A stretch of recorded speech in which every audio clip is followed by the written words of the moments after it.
શાંતિ જાળવે અને ભોજનશાળાની અંદર જે બહેનો હરિહર કરી રહ્યા છે એમને પણ ખાસ નમ્ર વિનંતી કે આપણે ફક્ત હરિહર કરવા માટે ભોજનશાળામાં પધારવાનું છે, વાતો કરવા માટે નહીં। એક જણો હરિહર કરતા હોય ને 8 જણા રાહ બેઠા હોય એવું ન કરે। દરેકની વ્યવસ્થા એ જાળવવાની છે।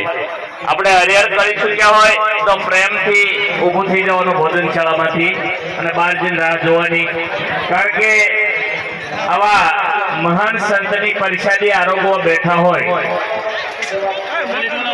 અહીંયા કંઈક ભાગશાળી જીવ હોય જે આ પરિષદી આરોગતા હોય તો દરેકને મારી વારંવાર નમ્ર વિનંતી કે આવા મહાન સંતની પરિષદી બિલકુલ એઠામાં ન જાય અને પૂરેપૂરી કાળજીપૂર્વક ભોજનશાળાની અંદર ચોખ્ખાઈ અને વ્યવસ્થા જળવાય એવા દરેક મહેમાનો અમારા સ્વયંસેવકને સાથ અને સહકાર આપે એવી દરેકને નમ્ર વિનંતી।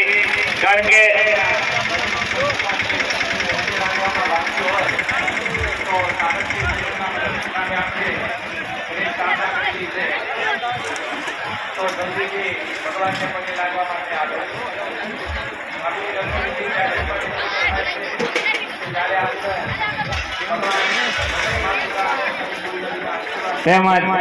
ભાઈઓ વિભાગની અંદર પણ સરસ મજાની ભોજનશાળા ચલાવી રહ્યા હોય અહીંયા અમારા દરેક સ્વયંસેવક આજે ઊંડવી ગામના છે।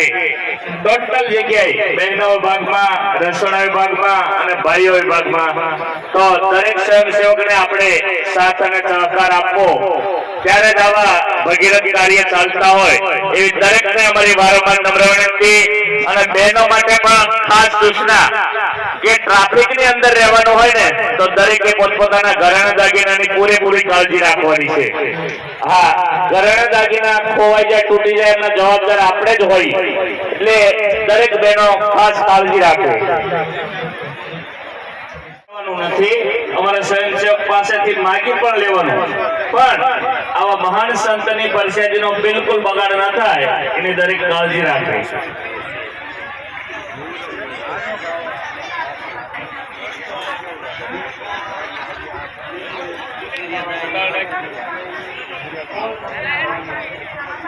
આજે મુનિ આશ્રમ અડબતિયા તરફથી બાપાના આદેશ મુજબ જે આ વર્ષના સમૂહલગ્નનું આયોજન આપેલા હોય એમાં 10મા સમૂહલગ્નનું આયોજન આજે દિવાળી પછીના 10મા સમૂહલગ્નનું આયોજન આપણે ઊંડવી ગામને આંગણે નિહાળ્યા છીએ। એમની અંદર મને ને તમને સેવાનો લાભ મળ્યો હોય અથવા તો હરિહર કરવા માટેનો જે લાભ મળ્યો હોય આ ગ્રાઉન્ડ ની અંદર કંઈક ભાગશાળી જીવ હોય એ ઉપસ્થિત હોય અને દરેકનો સાથ અને સહકાર હોય ત્યારે જ આવા મહાન ભગીરથ કાર્ય ચાલી રહ્યા હોય તો આજે ઊંડવી ગામના યુવાનોને આપણે સાથ અને સહકાર આપવો પડે। એમની સૂચના મુજબ જે ભોજનશાળાની અંદર હરિહર કરવા માટે દરેકને પધારવાનું તો